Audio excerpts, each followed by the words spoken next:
አንዳንድ ጊዜ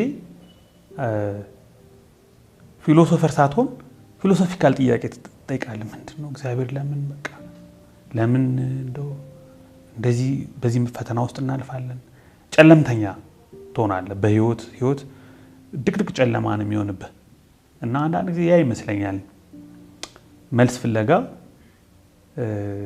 ወደ ሃይማኖታዊው እንትን ውስጥ መጠጋት የምትፈልገው አንዳንድ ጊዜ መደበቂያም ነገር ሊሆን ይችላል። በውስጥ ለሚፈጠረው ብዙ የህይወት ጥያቄ፣ የሰላም የእረፍት ጥያቄ፣ የፍልስፍና ጥያቄ መልስ ለመፈለግ እንደው በጣም ሞክር ነበር ብዬ አስባለሁ። ጥረት አደረግ ነበር። ገዳምም ምናምን ሄደው በዚህ ምክንያት ነው።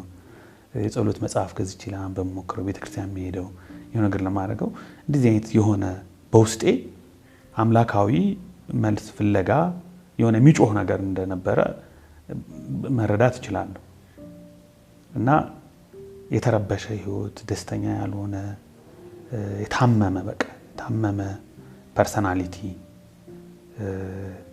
ተስፋ የሌለው በቃ ጨለማ፣ በጣም ዲፕረስድ መሆንበት ጊዜ በጣም አንዳንድ ጊዜ የሆነ ከከተማ ወጣ ብዬ ሜዳ ላይ በጀርባዬ ተኝቼ ልጅ ወደ ላይ እያየው እግዚአብሔር ሆይ በቃ አለህ ወይ? ለምንድነው ይሄ የሚሆነው? ለምንድነው ያ የሚሆነው? ለምንድነው ቤተሰቦቻችን ላይ ይሄ ነገር የተፈጠረው? ለምንድነው በዓለም ላይ ይሄ የሚሆነው? ልክ በልጅነት ማታስበው ጥያቄ በዓለም ላይ የሚፈጠረውን ነገር ሁሉ ይሄ ጥያቄ አሁንም ሊኖር ይችላል፣ መቼም ሊኖር ይችላል። ግን መንፈሳዊ መልስ መሻት እንዲኖርህ ይገፋፋሃል። እውነት ለመናገር አልተመለሰልኝም። የተመለሰልኝ ሰው አልነበርኩም። የሚያሳርፍ መልስ፣ የሚያረካ፣ የሚያስደስት ለጥያቄዎች መልስ የሚሆን ነገር አልነበረኝም። ሁሉ ነገር ለኔ የሚረብሸኝ የሚያውከኝ ነበር። ቤት ያለው ነገር ያውከኛል። ስራ ቦታ ላይ የማየው የሰዎች ብዙ ቻሌንጅ ያውከኛል። እኔ ፐርሰናሊ የሚገጥመኝ ቻሌንጅ ያውከኛል፣ ይረብሸኛል።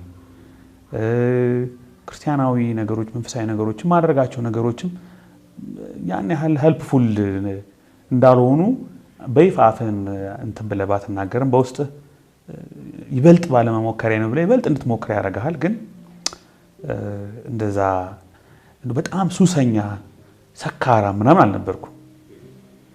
እናታችን እንግዲህ በዚህ አንጻር እግዚአብሔር ረድቷታል።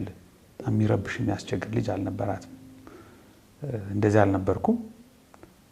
ግን ትንሽ ኃይለኝነት እንደነበረብኝ ያው ይነግሩኛል። እቆጣለሁ። የተወሰነ ደግሞ ገለልተኛ ነገር ነኝ። ባይተዋሪ መሆን ዝንባሌዎች ነበሩኝ። ይሄ ዲፕሬሽኑ ሰው ጋር ቅልቅል ብለህ እንዳትል። በሌላ አቅጣጫ ደግሞ መሳቅ መጫወት ምናምን ደግሞ እወዳለሁ።